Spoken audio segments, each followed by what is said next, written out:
নমস্কার বন্ধুরা, শম্পার পাঁচফোড়নের গল্প রান্নাঘরে আপনাদের স্বাগত জানাই। আশা করি সবাই ভালো আছেন ও সুস্থ আছেন। আজ বানাবো আম দই।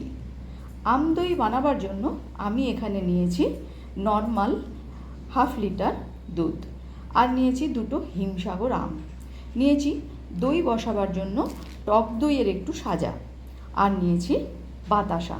এখানে প্রায় 50 গ্রামের একটু বেশি বাতাসা আছে। প্রথমে আমি দুধটাকে গরম করতে বসাবো। গ্যাসে একটা ছোট্ট ডেচকি বসিয়ে দিয়ে দিচ্ছি সামান্য একটু জল। এবারে এর মধ্যে আমি দুধটা দিয়ে দেব। দুধটা এখন এর মধ্যে দিয়ে দিচ্ছি।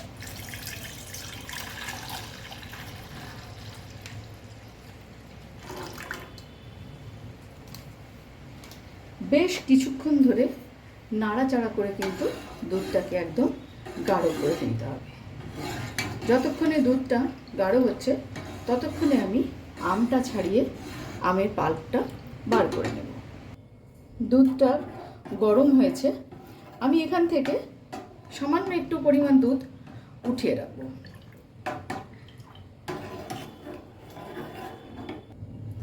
বেশ কয়েক মিনিট ধরে দুধটা জাল দিয়ে দিয়ে অনেকটাই ঘন হয়ে গেছে। এবারে যে দুধটা আমি তুলে রেখেছিলাম তার মধ্যে একটুখানি আমি গুঁড়ো দুধ মিশিয়ে নিয়েছি।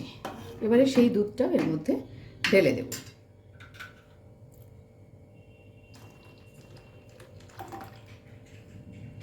খুব ভালো করে এবারে নাড়াচাড়া করে আরও কিছুক্ষণ এটাকে গাঢ় করে নেব। আমার রান্না যদি আপনাদের ভালো লেগে থাকে, আর যদি এই ভিডিওটি আপনারা ফেসবুক থেকে দেখে থাকেন, তাহলে অবশ্যই অনুরোধ করব পেজটিকে ফলো করে দেওয়ার জন্য। আর যদি ইউটিউব থেকে দেখে থাকেন তাহলে অনুরোধ করব চ্যানেলটিকে সাবস্ক্রাইব করে পাশে থাকা বেল আইকনটি প্রেস করার জন্য, যাতে আমি কোনো রেসিপি দিলে আপনাদের কাছে নোটিফিকেশন পৌঁছে যায়। এইভাবে ভালো করে অনেকক্ষণ ধরে নাড়াচাড়া করে করে দুধটাকে কিন্তু ঘন করে নিতে হবে।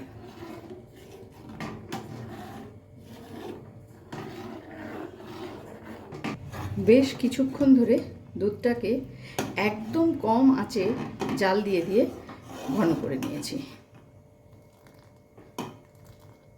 দুধটা প্রায় কিন্তু অর্ধেক হয়ে গেছে। এবারে এখন গ্যাসের ফ্লেমটাকে একদম লোতে করে দিয়ে দেব যে বাতাসাগুলো আমি রেখেছিলাম। আমি কিন্তু এখানে গুড়ের বাতাসা ব্যবহার করলাম। আপনারা চাইলে কিন্তু চিনিও ব্যবহার করতে পারেন বা চিনির বাতাসাও ব্যবহার করতে পারেন। যতক্ষণ না বাতাসাগুলো গলে যায় গ্যাসের ফ্লেমটাকে একদম লোতে করে নাড়াচাড়া করে যেতে হবে। সমস্ত বাতাসাগুলো গলে গেছে। এবারে দুধটাকে আমি নামিয়ে একটু ঠান্ডা হতে দেব। গ্যাসে একটা ননস্টিকের প্যান বসিয়ে দিয়েছি। যে আমের পাল্পটাকে আমি মিক্সিতে রেখেছিলাম পেস্ট করে, সেটা এর মধ্যে ঢেলে দিচ্ছি। গ্যাসের ফ্লেমটাকে একদম লোতে করে এই পাল্পটা বেশ কিছুক্ষণ নাড়াচাড়া করে একটু আমি শুকনো শুকনো মতো করে নেব।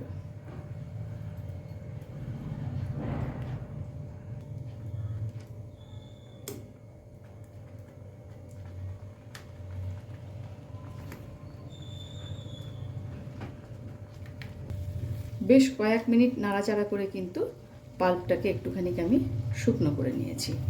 এবারে এটাকেও ঠান্ডা হতে দেব। একদম গরম অবস্থাতে কিন্তু এটা দুধের মধ্যে দেওয়া যাবে না, একটু ঠান্ডা করে নিতে হবে। আর ওদিকে দুধটাও কিন্তু একটু ঠান্ডা করে নিতে হবে। দুধটাও কিন্তু প্রায় নর্মাল টেম্পারেচারে চলে এসেছে। এখন আমি এর মধ্যে দিয়ে দেব সেই আমের পাল্প, যেটা আমি সামান্য একটুখানি গরম করে শুকিয়ে রেখেছিলাম।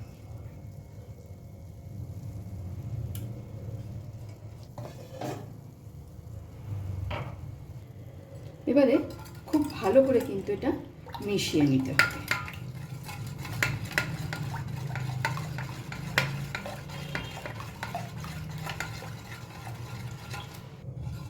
ভালো করে মিশিয়ে নিয়েছি। এখন এর মধ্যে আমি দেব যে টক দইয়ের যে সাজাটা রেখেছিলাম, দইয়ের যে বীজ বা সাজা যেটাকে বলা হয়, সেটা এর মধ্যে দিয়ে দেব। আর সামান্য একটুখানি আমি রেখে দিলাম, যেটার মধ্যে আমি দইটা বসাবো, মানে যে পাত্রটার মধ্যে আমি দই বসাবো সেটার গায়ে একটু লাগিয়ে দেব। আগেই বলে রাখি, আমার কাছে কিন্তু মাটির পাত্র নেই, তাই আমি স্টিলের একটি পাত্রতেই দইটা জমাবো। এবারে সমস্ত দুধটাই আমি এর মধ্যে আস্তে আস্তে ঢেলে দিচ্ছি।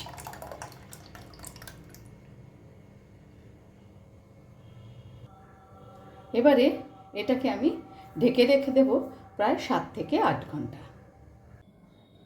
প্রায় 7 ঘন্টা মতন দইটা বসাতে আমি বাইরে রেখেছিলাম, তারপর 1 ঘন্টার জন্য ফ্রিজে রেখেছিলাম। এবারে ফ্রিজ থেকে বার করে আপনাদের দেখাচ্ছি। দেখুন কত সুন্দরভাবে কিন্তু দইটা জমে গেছে।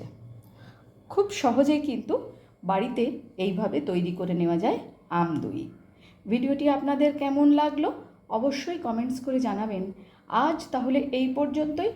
দেখা হচ্ছে সামনের ভিডিওতে অন্য কোনো রেসিপির সাথে। ভালো থাকবেন, সুস্থ থাকবেন।